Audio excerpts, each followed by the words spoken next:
Bonjour tout le monde, aujourd'hui je vais vous parler de l'effacement de la mémoire par les ondes électromagnétiques.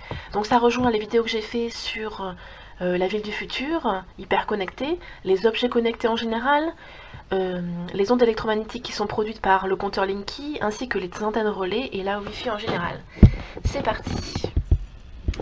Comment la CIA a effacé la mémoire de citoyens canadiens durant des années, durant la guerre froide. À Montréal, des victimes d'un programme secret et illégal de la CIA demandent justice.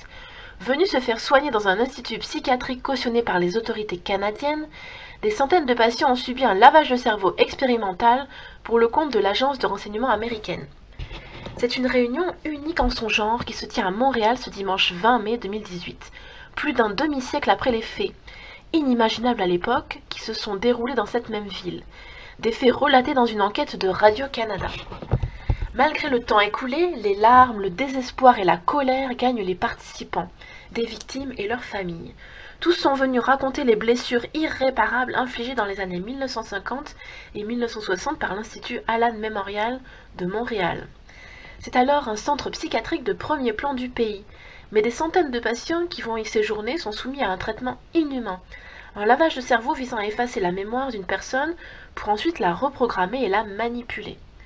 À leur insu, les patients sont plongés dans le sommeil pendant des jours, voire des semaines, ingurgitent des drogues hallucinogènes expérimentales comme le LSD, sans le savoir, écoutent en boucle des messages sur le comportement et subissent des séries d'électrochocs.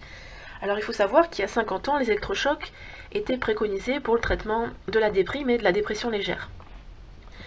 Souffrant de troubles psychologiques et de dépression, ils étaient venus se faire soigner et ont payé pour subir un tel traitement.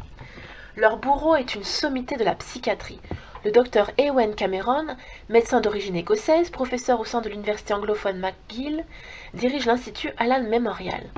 En réalité, il utilise ses patients comme des cobayes pour mener des expériences secrètes et illégales pour le compte de la CIA.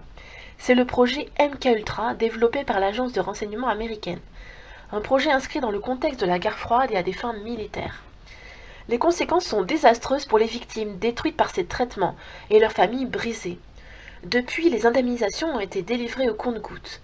Moins d'une dizaine de patients l'ont été par la CIA au départ et environ 70 autres par le gouvernement fédéral canadien dans les années 90 qui leur a octroyé 100 000 $ pour des raisons humanitaires entre guillemets.